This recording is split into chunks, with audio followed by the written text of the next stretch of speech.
Mul on täna plaanis lugeda teile ühte osa ühest raamatust.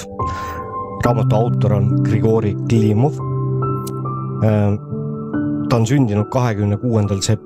septembril 1918 Novotserkaskis New Yorgis. Surnud ta põgenes siis Ameerikasse mingi aeg. Oli vene kirjanik, kelle kommunismi vastaste teoste sisu on konspiroloogiline ja eugeeniline. 3 tema teost, Punane kabala, Nõukogude tarkade protokollid ja Jumala rahvas on ametlikult tunnistatud Venemaale äärmuslikuks ja kantud föderaalsesse ekstremistlike materjalide nimekirja.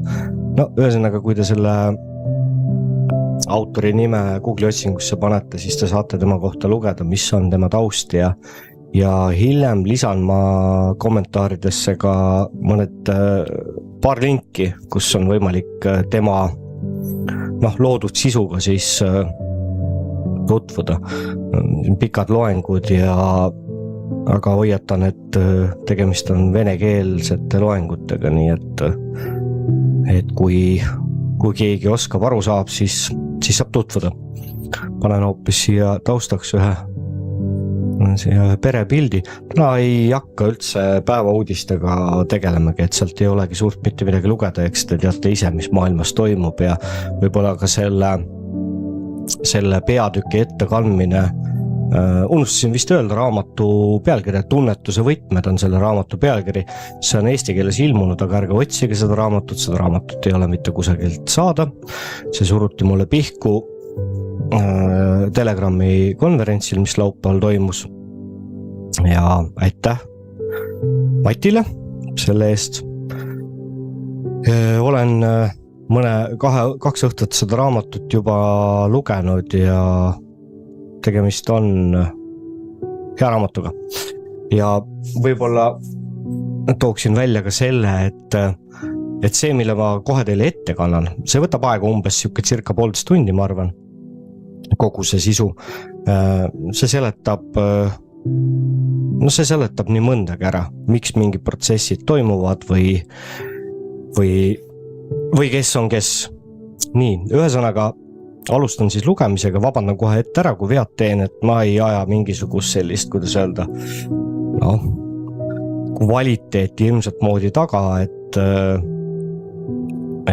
nagu ma olen öelnud, et see on siuke pihitool ja jagan teiega endale olulist infot.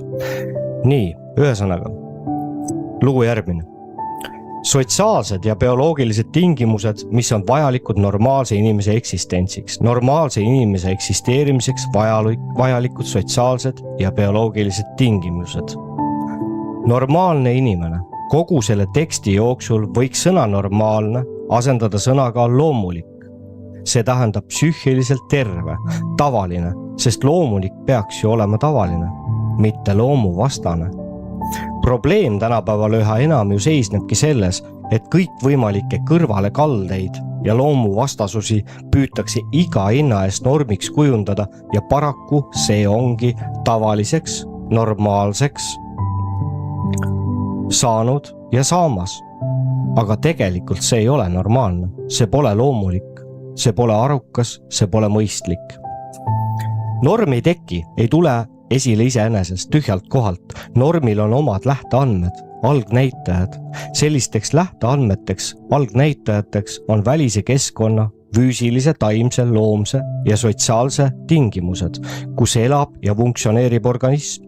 Väline keskkond, selle nõudmised panevad paika, moodustavad bioloogilised tingimused ja nõudmised normile kujundavad normi. Lähtuvalt välise keskkonna, elukeskkonna tingimustest ja nõudmistest hakkame me vaatlema normi. Seda võib olla mitut liiki. Norm võib olla geneetiline, bioloogiline, anatoomiline, funktsionaalne, psüühiline, sotsiaalne, individuaalne, perekondlik, suguvõsaline, tootmislik, liiduline, riiklik, ühiskondlik, üldinimlik. Normaalseks loomulikuks psüühiliselt terveks võib pidada inimest, kui ta on sündinud normaalsetest vanematest, on kasvatatud sotsiaalselt normaalseks inimeseks, elab sotsiaalselt normaalses ühiskonnas, tegeleb sotsiaalselt normaalse tegevusega. Sõnal normaalne võib olla ka aja jooksul tekkinud teatud negatiivne varjund. Tihti, kui räägitakse normaalsetest inimestest, siis vahel peitub selles mingi irooniline noot. Mõeldakse ära ühtlustatud, erineda mitte julgevat, tuimaks tehtud, ise mitte mõelda viitsivat halli massi.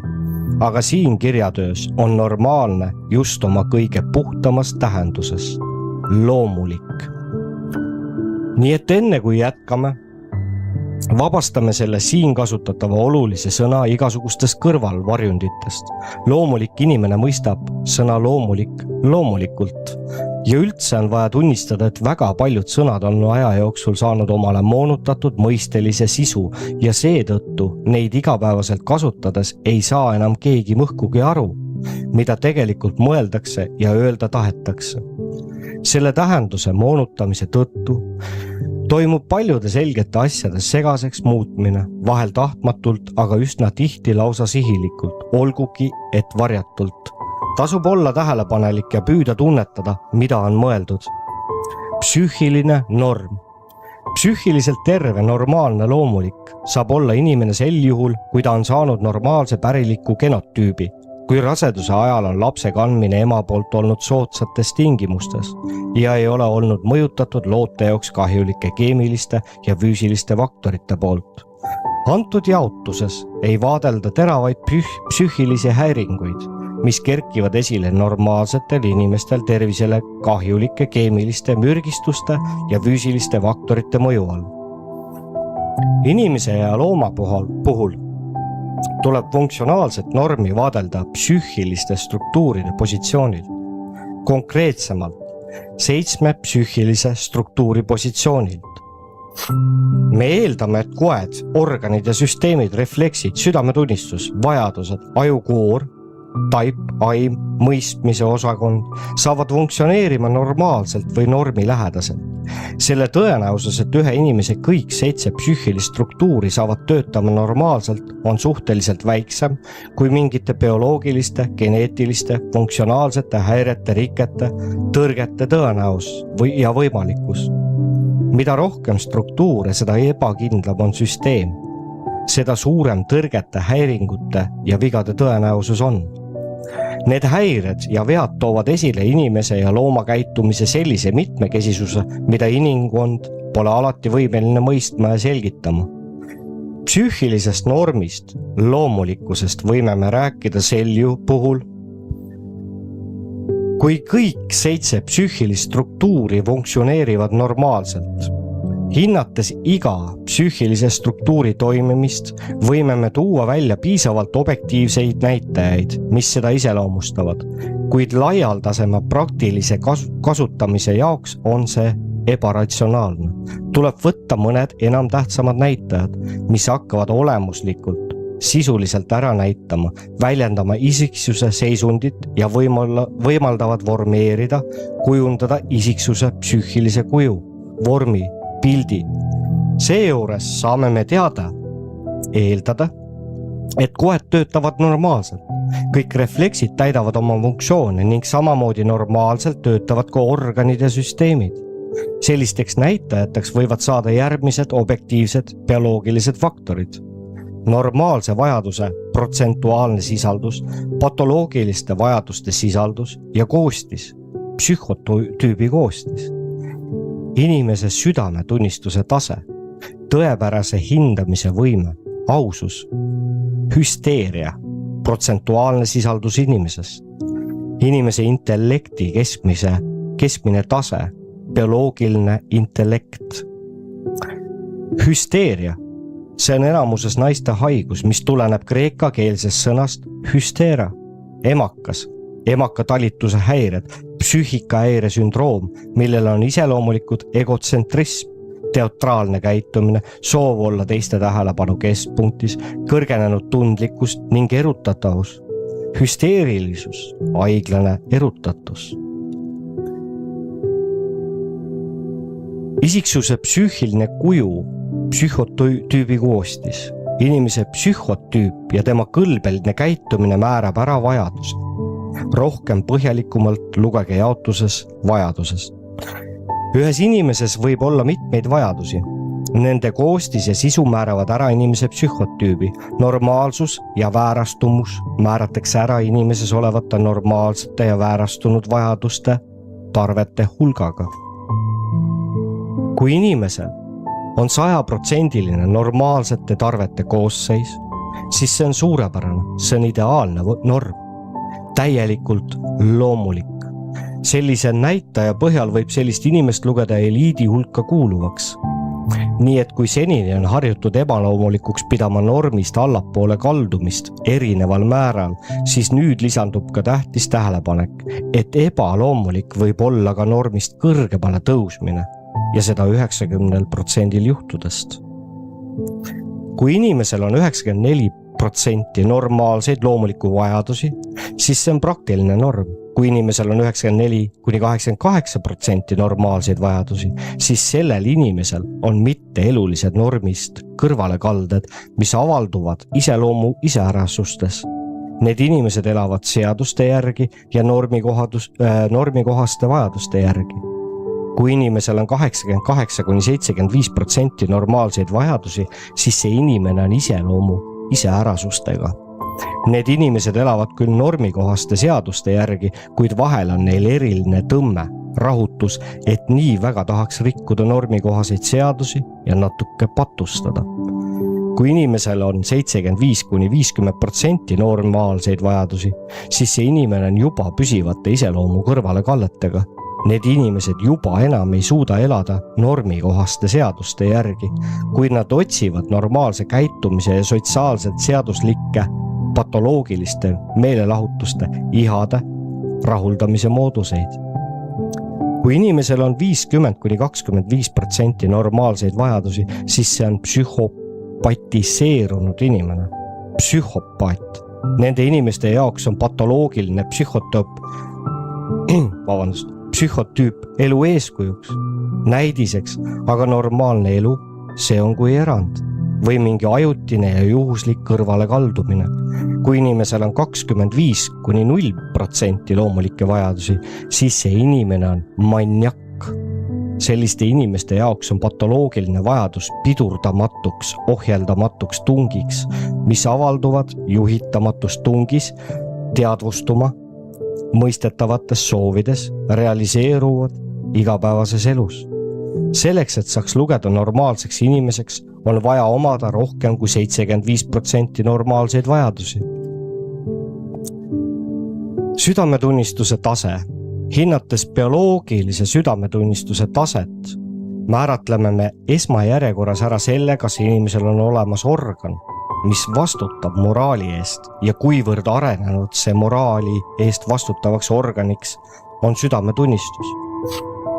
Inimese praktilise elu jaoks, et teda saaks pidada normaalseks, on küllalt kui omada 25–30% südametunnistust. Sellise inimesega saab juba lahendada, otsustada moraalseid probleeme ja leida temapoolset mõistmist. Kui ta isegi koheselt ei tunneta oma südametunnistust, siis pehme ja järjekindla vestluse käigus võib jõuda tema südametunnistuseni ja koputada sellele. Äärmisel juhul selline inimene mõistab kas või sedagi, et ta ei käitunud südametunnistuse järgi ja ta on valmis kuuletuma oma südametunnistuse häälele. Suurepärane, kui inimesel on 100% südametunnistust, see on siis püha inimene, kuid see on haruldus meie ühiskonna puhul. Ärme hakkame idealiseerima.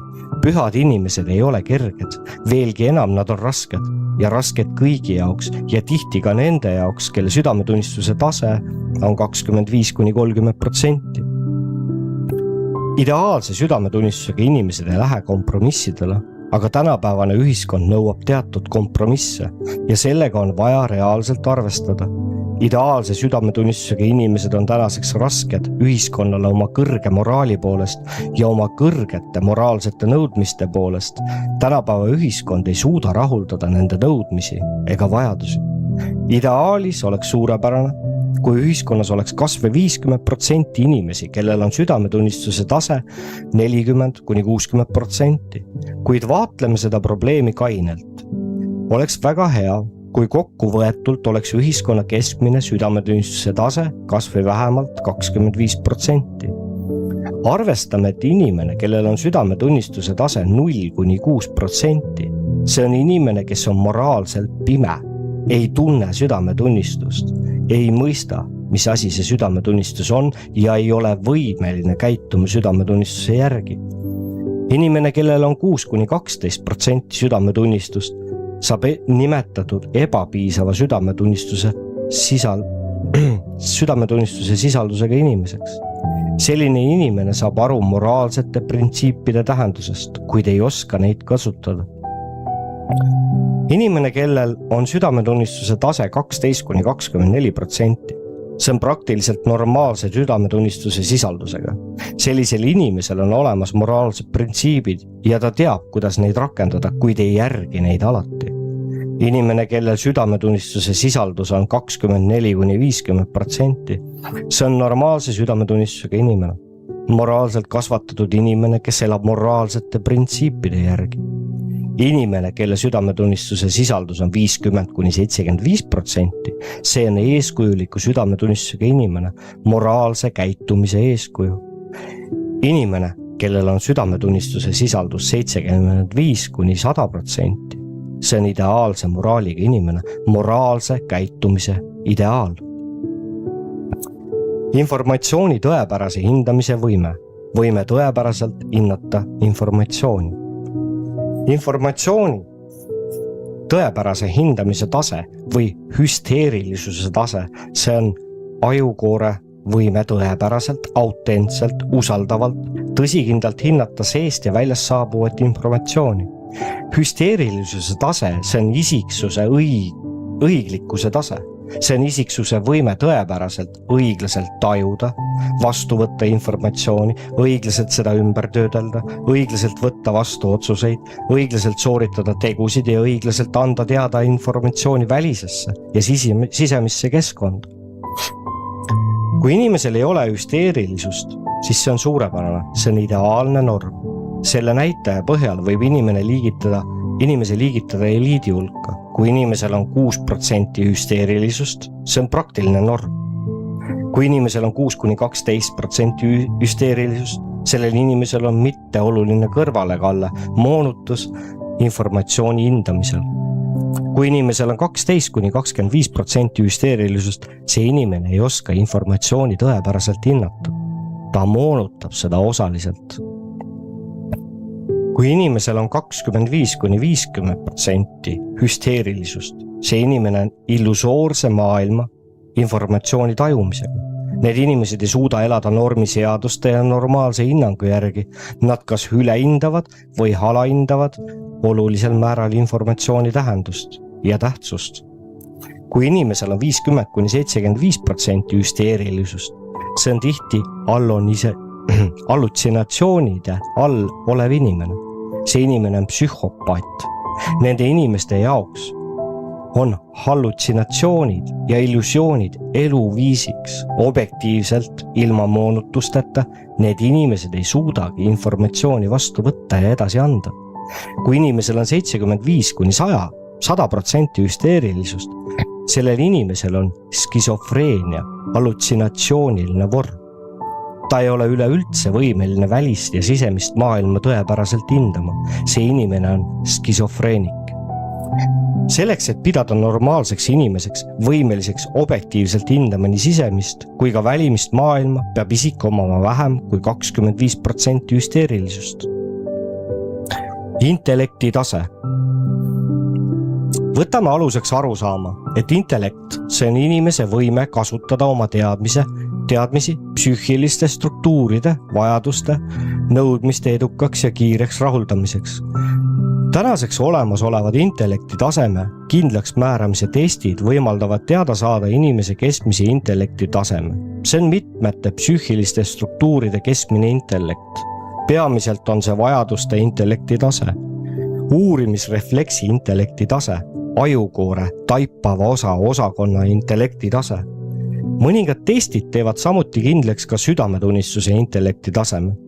Kuid vaatamata nende testide ebatäiuslikkusele intellekti määramisel on psühholoogidel olemas praktiline instrument intellekti kontrollimiseks.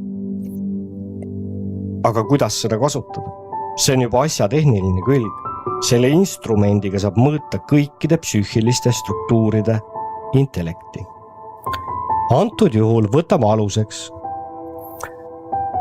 Hajženka vaatenurga intellekti taseme suhtes ja selle leviku kohta elanikkonna hulgas ja arvame, et need andmed on suuremas osas vastuvõetavad mis tahes maa ja rahva jaoks. Olgugi, et reaalselt on need numbrid iga maa ja iga rahva jaoks erinevad, kuid nii või teisiti enam-vähem sellised intellekti koefitsiendi IQ näitajad on iseloomulikud arenenud maa jaoks. Vahemärkus on ütelnud, ma ei tea, kas ma hääldasin nüüd seda Hajženka tabelit õigesti, aga on nagu on. Geniaalne grupp, IQ tase üle 140, 0,5% elanikkonnast. Andekas, õnnistatud grupp, 130 kuni 140, elanikkonnast 3%. Talent, IQ 120 kuni 130, elanikkonnast 7%. Võimekas 110 kuni 120, elanikkonnast 14,5%. Keskmine IQ 90 kuni 110, elanikkonnast 50%. Keskmisest madalam grupp IQ 80 kuni 90, elanikkonnast 14,5%. Debiil IQ 70 kuni 80, elanikkonnast 7%. Impetsill, nõrgamõistuslik, IQ 50, 25, elanikkonnast 3%. Idioot, alla 25, elanikkonnast 0,5%. Lähtuvalt nendest näitajatest loeme mõistuse taseme poolest inimest normaalseks tänase päeva seisuga. See on siis aastal 2000, kui tema üldine intellekti koefitsient on üle 100 ühik. Inimese normaalne psüühiline pilt, vorm või kuju. Ratsionaalne on inimest pidada normaalseks ette kujutada, kirjeldada tema normaalset psüühilist pilti tingimustel, et ta vastab järgmistele nõuetele ja allpool märgitud näitajatele. Normaalse vajaduse protsentuaalne sisaldus üle 75%. Inimese südametunnistuse tase üle 24%, inimese hüsteerilisuse tase alla 24%, inimese intellekti keskmine tase üle 100 ühiku. Teades neid 4 näitajat võib ette kujutada normaalse inimese psüühilist pilti, kuid küsimusele, et mida kujutab see inimene kui sotsiaalne subjekt, kes elab inimeste hulgas, need näitajad vastust ei anna. Isiksuse sotsiaalne pilt. Inimese isiksuse sotsiaalse hindamise jaoks on vaja hinnata sotsiaalseid faktoreid, mille keskel ta elab ja nende mõju inimesele. Keskkond, kus inimene kasvas ja see kasvatatud, sotsiaalsete takistuste tase, ühiskondliku maailmavaate tase, vajaduste realiseerimise sotsiaalsete võimete arengutase, kõlbluse tase ja liik, ühiskonna kõlbelisus, südametunnistuse sotsiaalse arengutase, moraali tase, ühiskonna moraal, ühiskondliku usu, veendumuste, vaadete, ideoloogiate tase, sotsiaalsete võimete ja ühiskondlike võimaluste tase. Hinnanud ära need näitajad, on võimalik anda lõppjäreldus ühiskonna sotsiaalse pildi ja isiksuse sotsiaalse pildi kohta. Keskkond, milles kasvas ja see kasvatatud inimene. Siin on vaja vaadelda kultuurilist keskkonda, milles inimene kasvas ja sai kasvatuse. Inimene võib olla oma päriliku, geneetilise faktori päritolu ja bioloogilise arengu poolest normaalne. Kuid inimene võib elada väärastunute, mandunute, degenerantide keskkonnas ja ta aina imab endasse seda väärastunud keskkonda, matkib, jäljendab seda, tajub seda kui enda oma, kuna teissugust ei näe, seepärast saades küpsemaks, olles ise geneetiliselt ja bioloogiliselt normaalne, võib osutuda sotsiaalselt väärastunuks ja teda ei saa lugeda sotsiaalselt normaalseks inimeseks. Kui inimene kasvab petiste keskkonnas, ümbruskonnas, ringkonnas, siis ta tajub pettust kui normaalset ilmingut ja ei ole võimeline tõepäraselt hindama tegelikkust, nii sisemist kui ka välimist. Kui inimene kasvas üles masohhistide ühiskonnas, võtab ta kannatust kui vajadust, vajalikku ja ei võitle sellega. Ei pane toime tegusid kannatuse vältimiseks, vaid lihtsalt piinleb. Kannatab ise ja soodustab ning soosib ka teiste inimeste kannatamist. Kui inimene kasvab vägistajate ja tapjate keskkonnas, siis võtab ta vägivalda ja tapmist kui normaalset käitumist ja elab vägistajate ja tapjate seaduste järgi. Osutudes olevat väärastunute mis tahes kasvatuslikus keskkonnas, on normaalne inimene sunnitud kopeerima väärastunud moraali ja väärastunud kõlblusnorme, on sunnitud ise muutuma sotsiaalselt väärastunuks, jäädes aga seejuures geneetiliselt normaalseks. Kuid asudes normaalses sotsiaalses keskkonnas, areneb normaalne inimene ka sotsiaalselt normaalseks. Sotsiaalsete takistuste tase. Laps peab kasvama keskkonnas, kus on olemas sotsiaalsed takistused, sotsiaalsed raskused. Ta peab võitluses raskustega karastuma, välja töötama oma võime takistuste ületamiseks.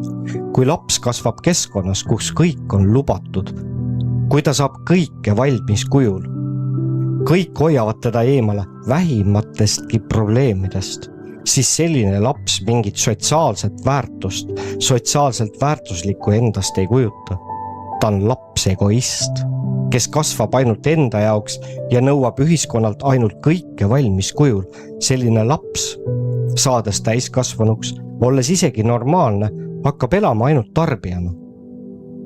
Ta ei ole võimeline ise looma, kuna vähimatki raskused ajavad ta ummikusse. Laps, kes elab kõike lubatavuse keskel, kasvab mitte karastunuks, vaid ära hellitatuks ja eluks inimesena mitte kohandatuks. Lapsel peavad pidevalt olema väikesed takistused, mida ta on võimeline ületama, kui natuke järele mõtleb. See tähendab, et kasvatuse süsteemis peavad lapse jaoks pidevalt esinema takistused ja peab pidevalt olema võimalus neid ka ületada. Ainult et takistuste kasvatuslik süsteem peab pidevalt olema kontrollitud vanemate ja kasvatajate poolt.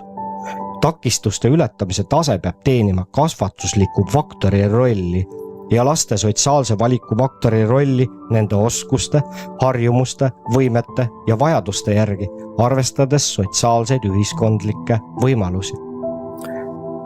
Ühiskond ja vanemad peavad kasvatama lapsest teadvustust, et iga inimene peab elama oma enda töö arvelt. Kasvatama teda nii, et ta oleks valmis tegema tööd, valmis oskama elada ühiskonnas, õpetama lapse ja täiskasvanu võrdõiguslikust vastastikust vastutust, vastastikust abistamist, valmisolekut aitamiseks ja oskust ise abi vastu võtta. Kõike seda on vaja teha juba varasest lapsepõlvest. Täiskasvanu peab olema sõbraks ja eeskujuks, keda jäljendada. Võrdõiguslikkus ei tohiks välistada lapse kasvatamist põhimõttel, et täiskasvanu teab alati rohkem ja oskab rohkem kui laps. Laps peab elama toetudes sellele, et täiskasvanu vanema juurest leiab ta alati abi ja toetust, puuduvaid teadmisi ja oskusi, kogemusi, harjumusi, vilumusi. Mis tahes asi, lugu lapsega. See on lapse ja lapsevanema loovuse akt. Vanemad ja kasvatajad peavad kogu aeg õhutama, ergutama last, ületama ette tulevaid takistusi, mis on talle jõukohased. Täiskasvanu peab olema lapsega võrdne, kuid ta on alati parem. Ta on alati natuke parem. Ta teab rohkem ja rohkem saab aru, aga seejuures ta ei rebi ennast lapsest lahti, ei püüa kuidagi tõusta üleolevalt tema kohale, ei suru teda lihtsalt maha, vaid märkamatult ergutab last tegevustele. Kuid objektiivselt on vanem, lapsevanem kasvataja alati lapsest üle ja alati vastutab tema eest. Sotsiaalsete takistuste tase peab olema ergutav, ajendav, õhutav, stimuleeriv, karastav ja olema kasvatavaks faktoriks.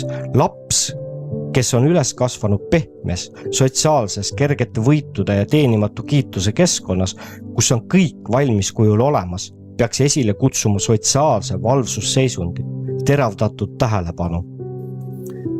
Maailmavaate tunnetuse tase. Inimene võib olla normaalne ja kõik ülejäänud tingimused võivad olla normaalsed, kuid kasvatamise protsessis ei ole ta saanud süsteemseid ja tõepäraseid ühiskondlikke teadmisi.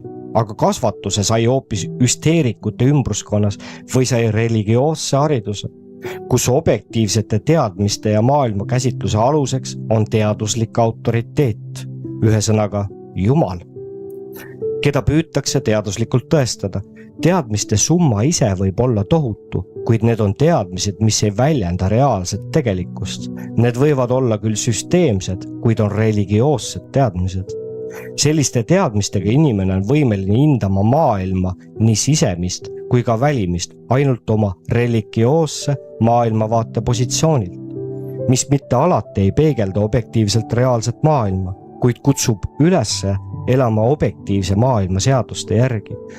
Või siis ei saanud inimene mitte mingisuguseidki süsteemseid teadmisi, vaid sai teadmised ainult üksikute eraldi mõistete ja peamiste füsioloogiliste vajaduste primitiivse rahuldamise harjumuste tasandil.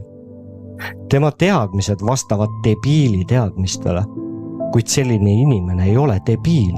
Tema bioloogilise intellekti tase võib olla kõrge, aga seejuures tema käitumine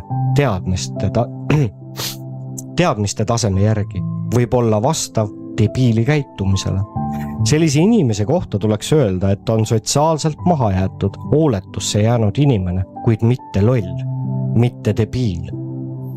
Inimesele võib anda süstematiseeritud teadmised, kuid kui need on teadmised tapmise võtete kohta, näiteks, siis sellisel puhul saab inimese psüühilise seisundi olukorra poolest olema normaalne, kuid maailma vaatelt on ta tapja. Sest kaasaegsed massiteabevahendid annavad ju tohutu koguse süstematiseeritud kõrgintellektuaalseid teadmisi tapmisi kohta. Aga see ju polegi midagi muud kui tapjate, vägistajate, röövlite, varaste, süütajate ja muude selliste ühiskondliku maailma vaate loomine. Ja see massimeedia vahendite mõju ei loo mitte sugugi töötegija maailmavaatelist süsteemi ja ei loo töötava inimese kasvatuse süsteemi. Inimese, kes on võimeline armastama, hoolitsema ligimeste eest, looma perekonda, armastama ja püüdlema õnne poole. Massiinformatsiooni vahendid ei toeta, ei tõsta üles normaalset inimest kui eeskuju, näidist, vaid mõistavad teda hukka, arvustavad ja suruvad alla, teevad maha kui mitte täisväärtuslikku, alaväärtuslikku inimest, kui ebanormaalset inimest.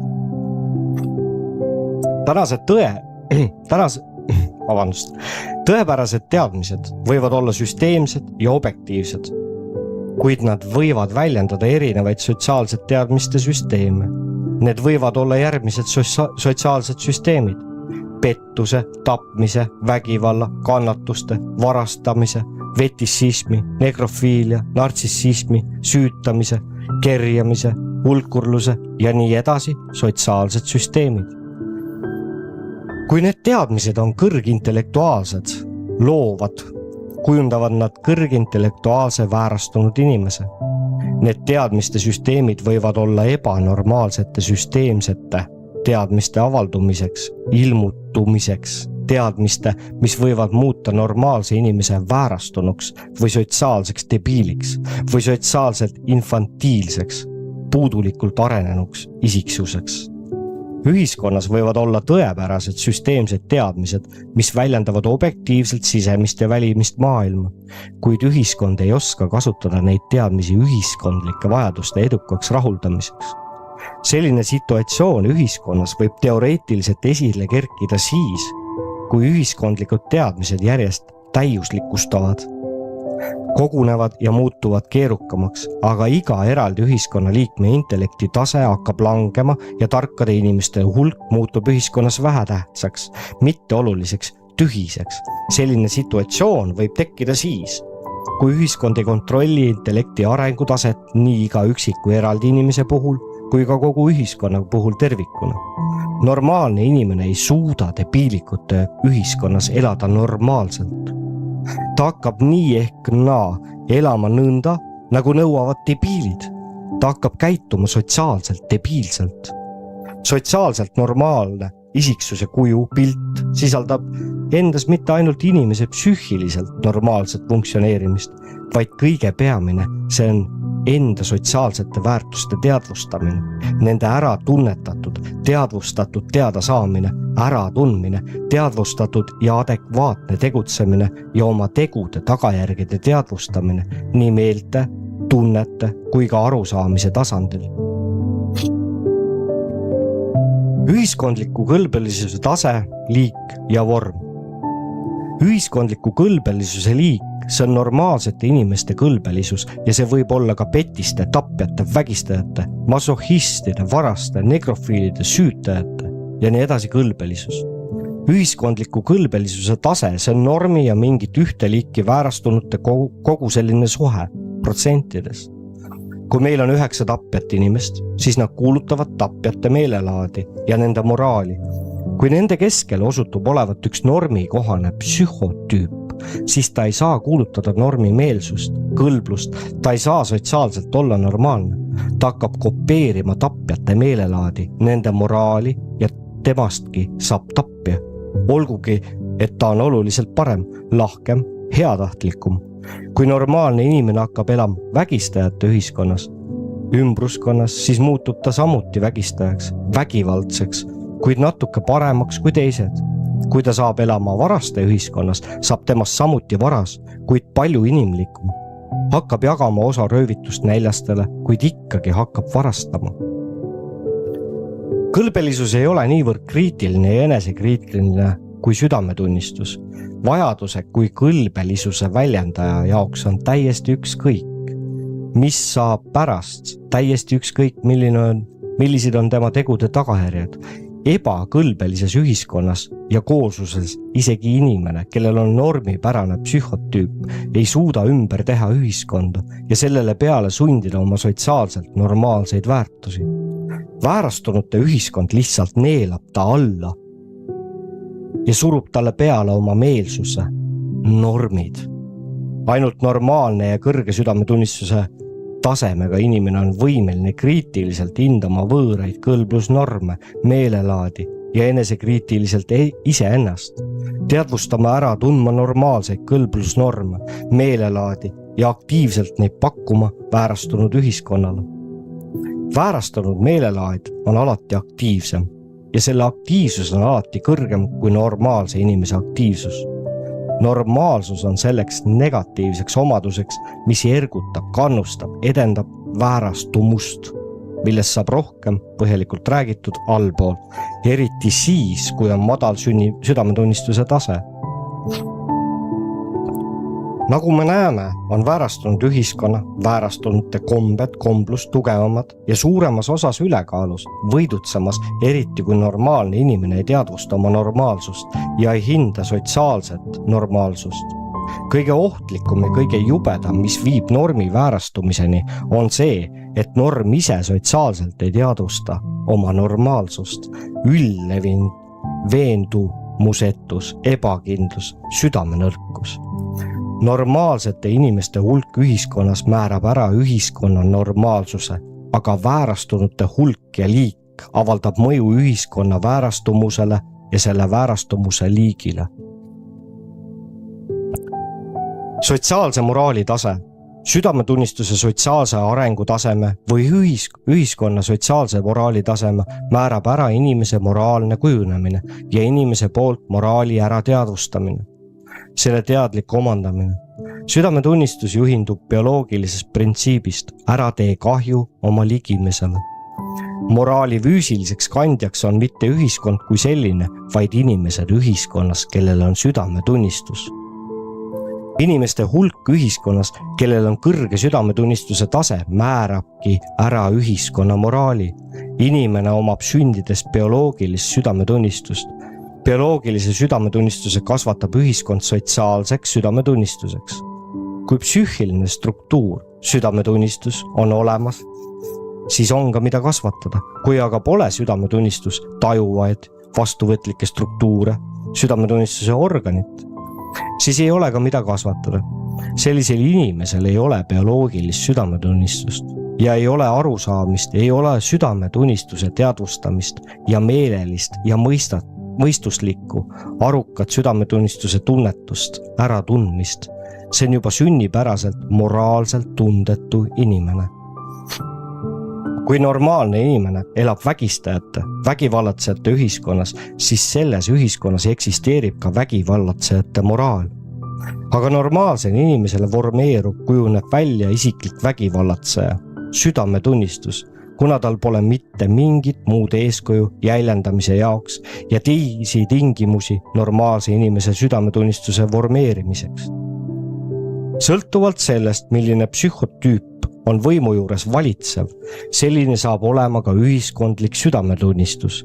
Tapjate, vägivallatsejate, petiste, süütajate, nartsissistide ja muude selliste väärastujate südametunnistus. Normaalsel inimesel võib saada vormeeritud normaalne südametunnistus, kui ühiskond omab normaalset moraali. Kui ühiskonnas ei ole normaalset moraali, ei saa ka inimesel olla isiklikku normaalset südametunnistust. Aga see kinnitus on tõene ainult nende inimeste puhul, kelle bioloogiline südametunnistus on 40–50%. Rohkem kui 50% südametunnistusega inimesed, sõltumata sotsiaalse südametunnistuse tasemest, arendavad sõltumatult endas kõrge kvaliteedilise isikliku sotsiaalse südametunnistuse. Need on mõned üksikud pühad ja kannatajad, kes toovad inimkonnale valgust ja on väga harva mõistetud inimkonna poolt, mis omab üldiselt väga madalat südametunnistust. Kui need üksikud just ongi sotsiaalse moraalse progressi liikuma panijateks ja just nemad loovad suured õpetused moraalist ja kõlbelisusest, just nemad jäävad ajalukku kui suured mõtlejad ja filosoofid.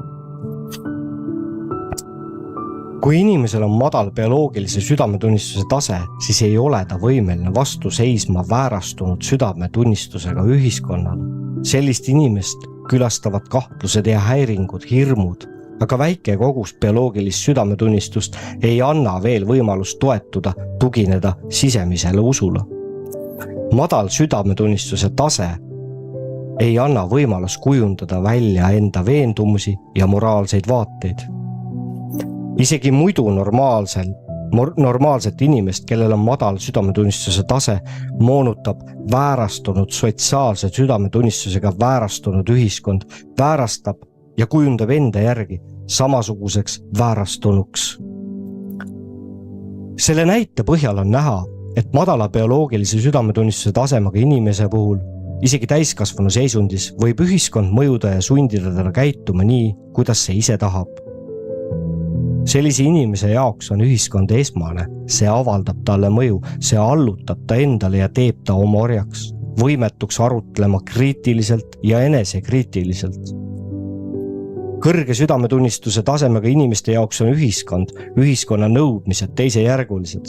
Esmajärgulised on tema enda sisemise, bioloogilise südametunnistuse nõudmised ja selle oma nõudmise, tema sisemise südametunnistuse nõudmise toob ta ühiskonda sotsiaalse moraali äratundmise teadvustamise kujul. Ja ta valgustab ühiskonda ja tema loob sotsiaalset progressi ühiskonna jaoks, aga mitte ühiskond tema jaoks, vaatlemisest ja puudutamisest. Usu, veendumuste, vaadete ja ideoloogiate tase. Ühiskondlik usk põhineb keskmisel ühiskondlikul psühhotüübil. Kui ühiskonnas on kõige enam normaalseid inimesi, siis ka inimeste uskumused on normaalsed. Inimesed usuvad sellisel puhul armastusse, perekonda, oma vanematesse ja oma lastesse. Kui aga ühiskonnas prevaleerib, on ülekaalus valitseb väärastunud tüüp, siis inimeste usk samuti väärastub. Selline ühiskond arvab, et perekond see on orjus, lapsed, need on värdjad. Armastus, see on idiootide rumalus, õnn, pettus lollide jaoks. Kui aga väärastunud ühiskonnas on nii mõisteline intellekt kui ka mõistelised teadmised, siis selle ühiskonna mõtlejad toovad esile arukaid tõendeid, miks lapsed on värdjad, perekond orjus ning õnn on pettus. Põhjendavad ära ja panevad kõiki oma rumalaid ideid uskuma. kui aga ühiskonnas on kõrgintellektuaalsed väärastunud, siis nad loovad hästi korrastatud ja tõepärastel teadmistel põhinevad vaated, mis justkui tõendavad nende õigsust.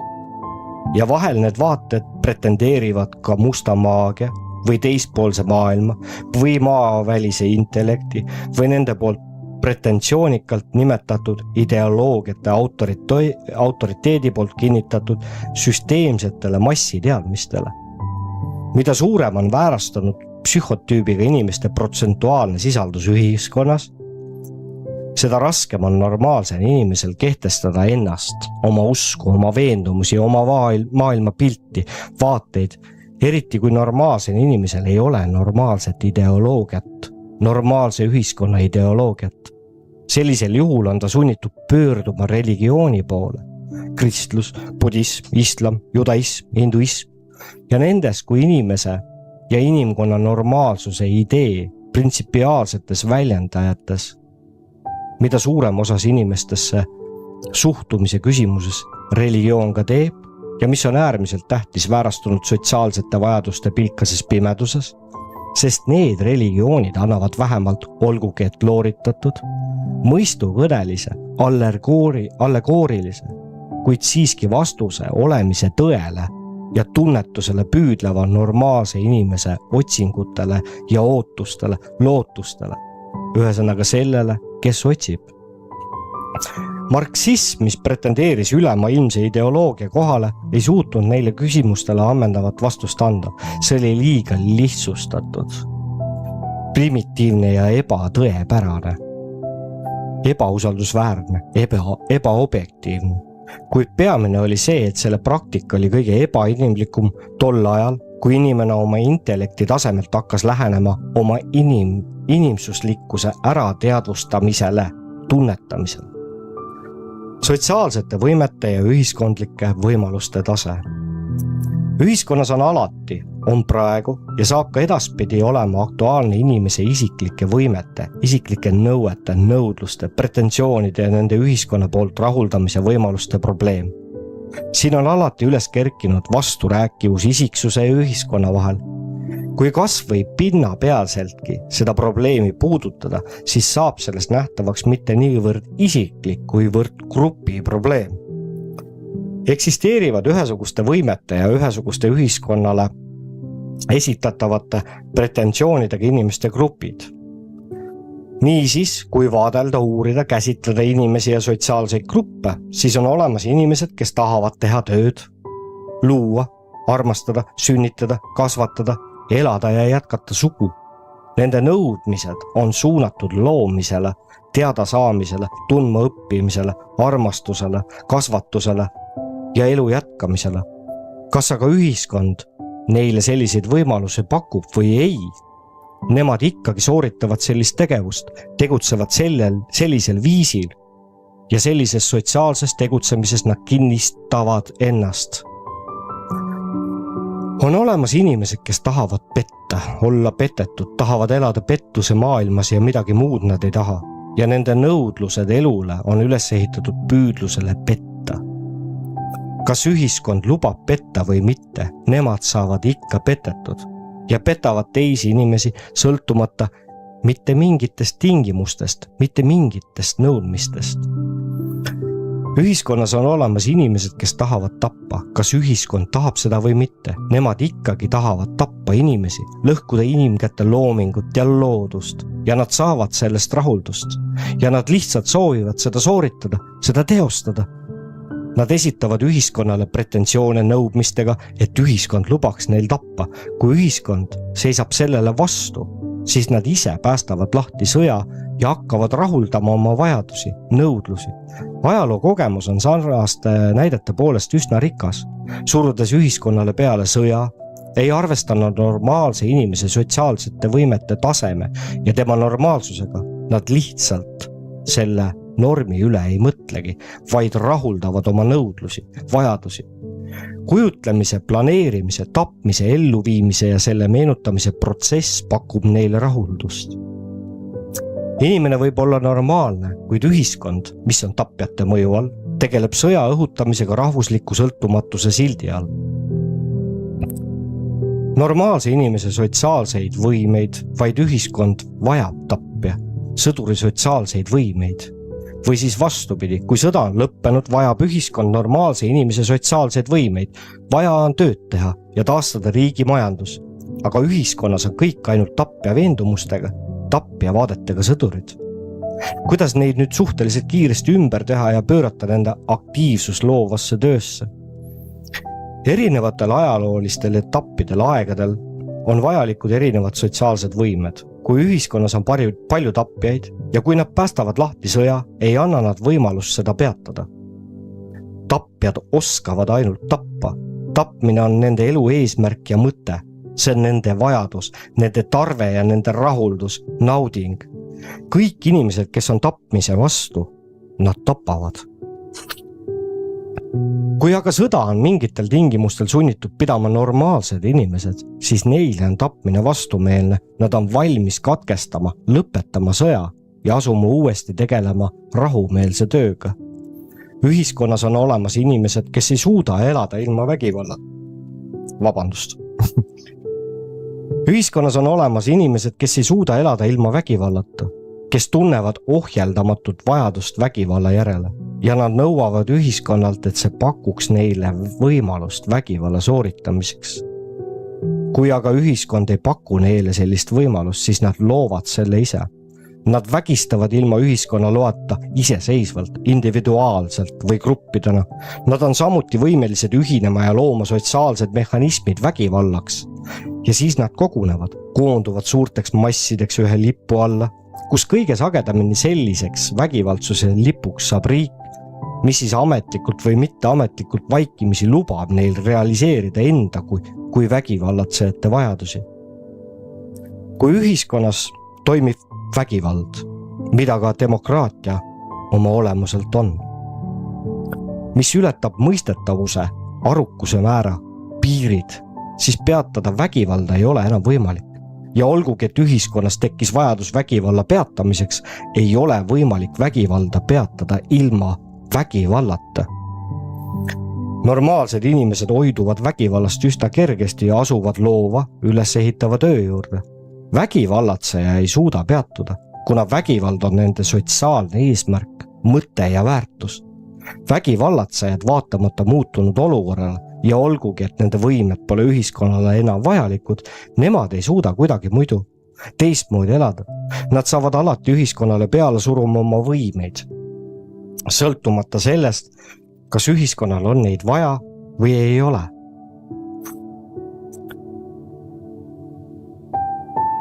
Ühiskonnas eksisteerib küllaltki suur grupp inimesi, kes tahavad ise kannatada ja tahavad, et ümbritsevad kannataksid, kuid nende inimeste soov kannatada ei piirdu mitte ainult passiivse kannatamisega. Ei, need inimesed ei ole oma ühiskonnale suunatud pretensioonides, milles nad nõuavad õigust kannatada, enam passiivsed, vaid nad on aktiivsed. Ärge arvake, et need on tahtejõuetud inimesed. Need on väga tahtejõulised inimesed. Nad on aktiivsed, püsivalt ja eesmärgikindlalt loovad, nii isiklikud kui ka ühiskondlikud eeldused ja tingimused kannatamiseks endale ja kogu ühiskonnale. Ühiskond ei vaja kannatusi, ühiskond tahab luua, tundma õppida, rajada, püüelda, progressi ja õnne poole, kuid masohhistid tahavad kannatada ja nad püüavad rahuldada oma soove. Tahtku seda ühiskond või mitte. Nad võivad sotsiaalselt teadlikult või ebateadlikult püüda teha ühiskonnale kahju oma tegevusega või tegevusetusega. Nende pretensioonid ühiskonnale, see on kõik see, et nad tahavad ise kannatada ja tahavad, et ka ühiskond kannataks. Seda nad nõuavadki ühiskonnalt, sõltumata mingisugustestki tingimustest. On olemas ka vargad ja nemad samuti tahavad, et ühiskond rahuldaks nende pretensioone, nõudmisi, õigusele varastada. Kui aga ühiskond ei rahulda nende pretensiooni, ei vasta nende nõudmistele, siis nad varastavad sõltumata sellest, kas ühiskond tahab nende pretensioone rahuldada või mitte. Täpselt samuti käib see ka kõigi ülejäänud väärastunud gruppide kohta. Neil kõigil on samuti pretensioonid, nõudmised ühiskonna suhtes. ja nõuavad õigusi oma pretensioonide rahuldamiseks ja neid ei huvita, kas need võimed on kasulikud või kahjulikud, kas need on ühiskonnale vajalikud või mitte. Väärastunud nõuavad ikkagi üht ja sama, oma pretensioonide rahuldamist, oma vajaduste, tarvete, nõudmiste rahuldamist. Las hukkub inimkond, las hävib maa, las hävib päikesüsteem, las hävib kogu universum, kuid väärastunute patoloogilised vajadused peavad võidutsema ja saama rahuldatud. Nemad on selles suhtes täiesti järeljätmatud ja väsimatult aktiivsed. Aga kui nüüd normaalne inimene seda ohtu ära ei mõista, kui normaalsete inimeste ühiskond seda ei teadvusta, siis hakkavadki hävima inimesed, saab hävitatud ühiskond, saab hävitatud maa ning siis teadmiste ja tehnoloogia kasvuga saavad hävitatud nii päikesesüsteem kui ka universum. Erinevalt väärastunutest on normaalne inimene võimeline andma ühiskonnale need sotsiaalsed võimed, mida ühiskonnal tõesti tarvis on. Kui nüüd väärastunud ühiskonnas vajadus nõuab, siis ka normaalne inimene selleks, et ellu jääda, petab ja tapab. On vägivaldne ja hakkab varastama.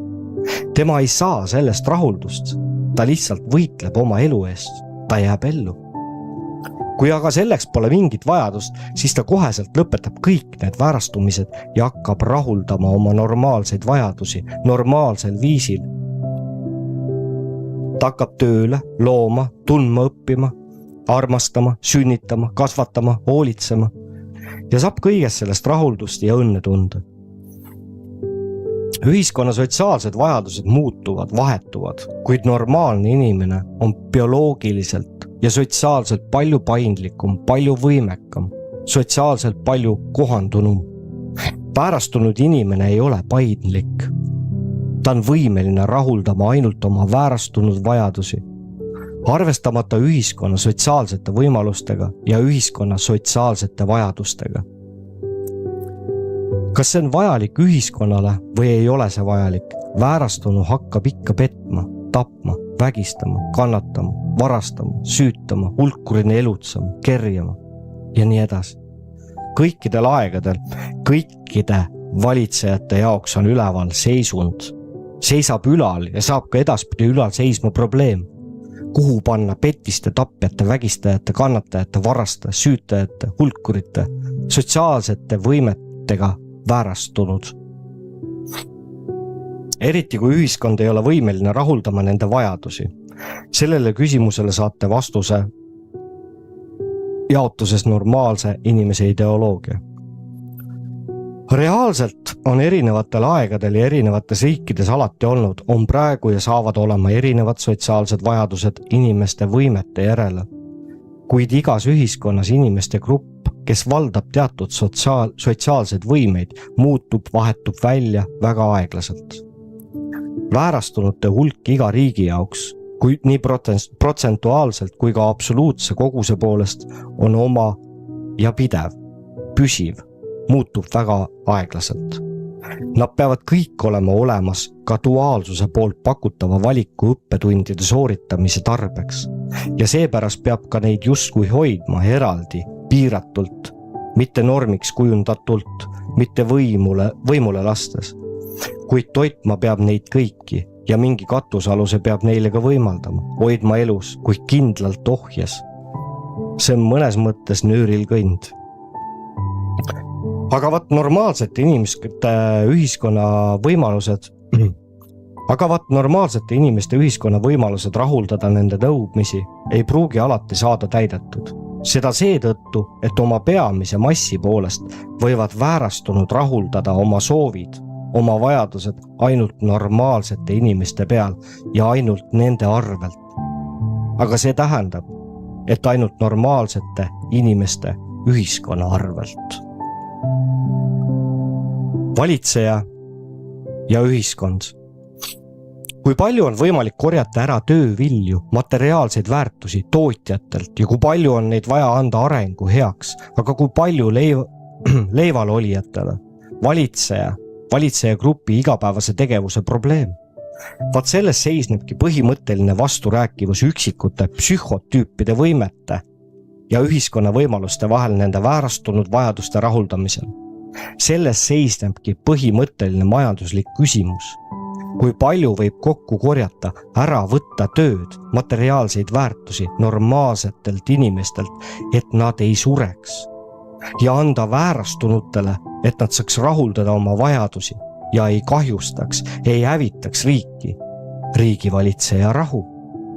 Ja selles seisnebki riigivalitseja poliitiline elutarkus, pidev balansseerimine selle vahel, mida tahavad väärastunud, mida ta suudab neile anda ja selle vahel, et kui palju võib nöörida normaalseid inimesi, kuni nad veel suudavad taluda ja ei tõuse üles.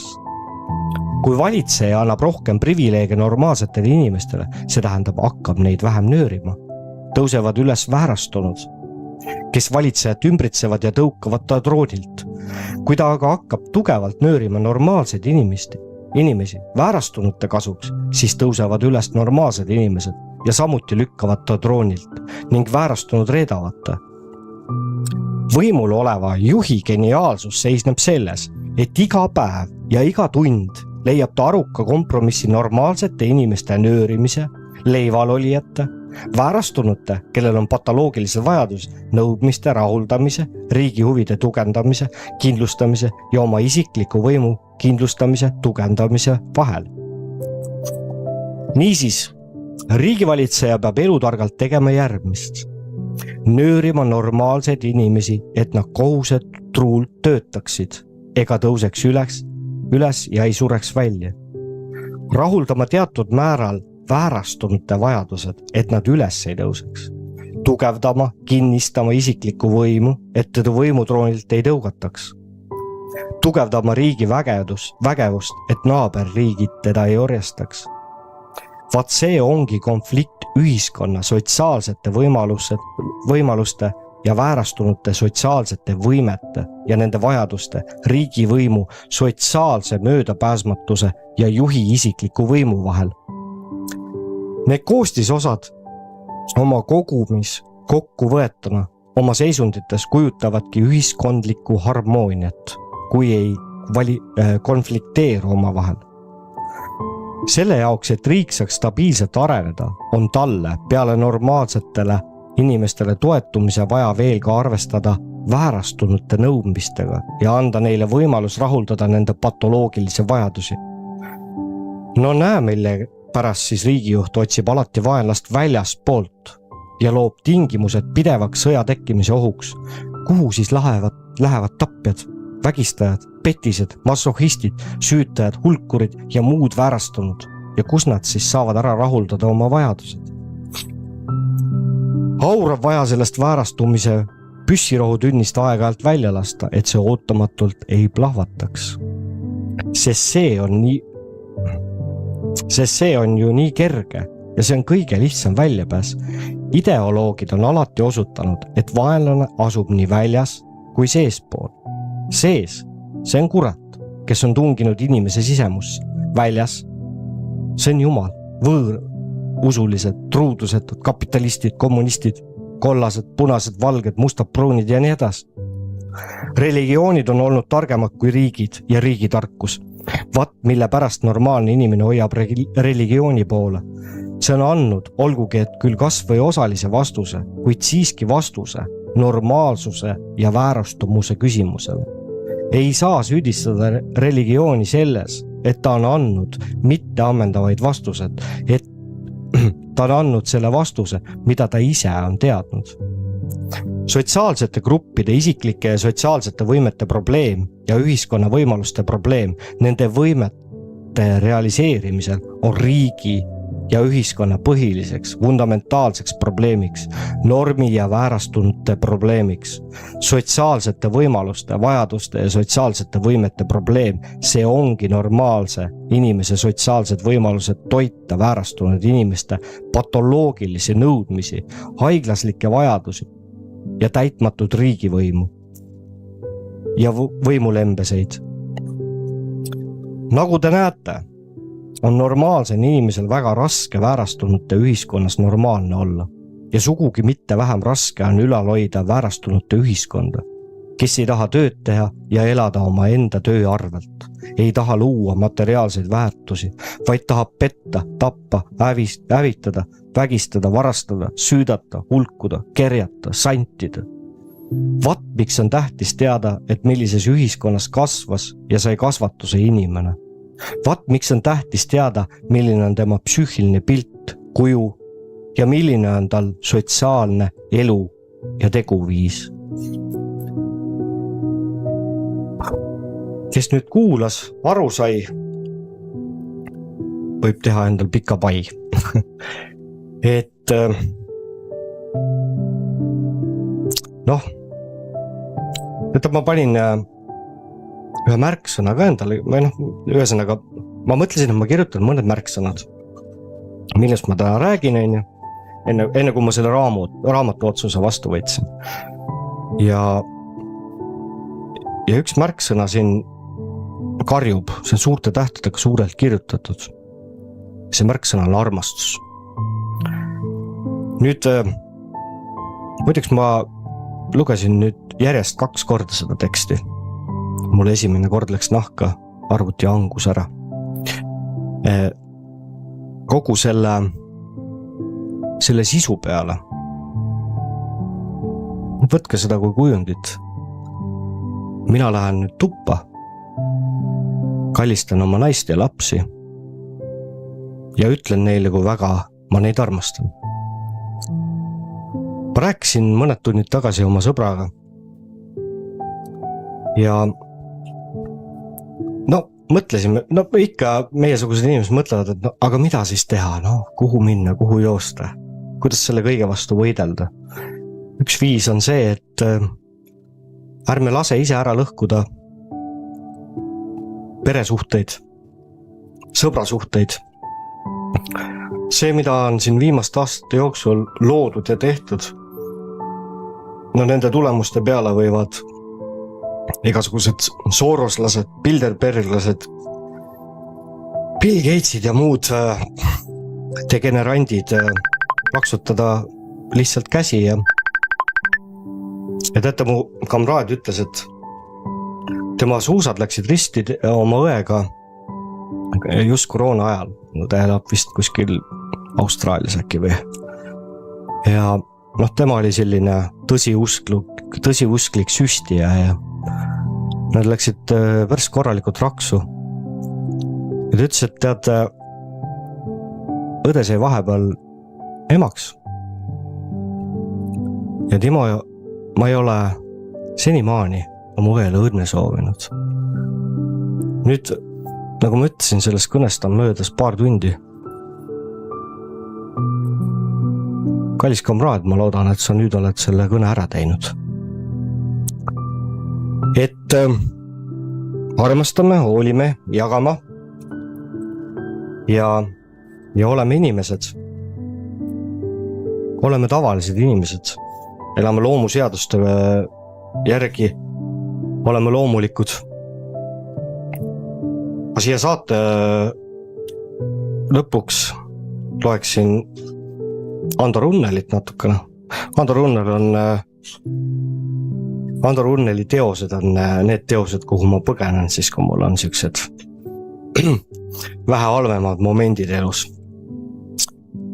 See on selline lühike 3-realine, ma ei tea, see vist ei olegi luuletus, ma ei teagi, kuidas seda nimetada, siuke sõnade mäng. Pealkiri on õnnelikud.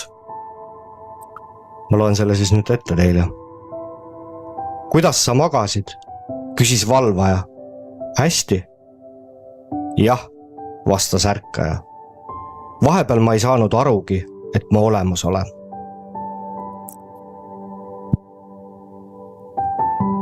Kuidas sul tunne on?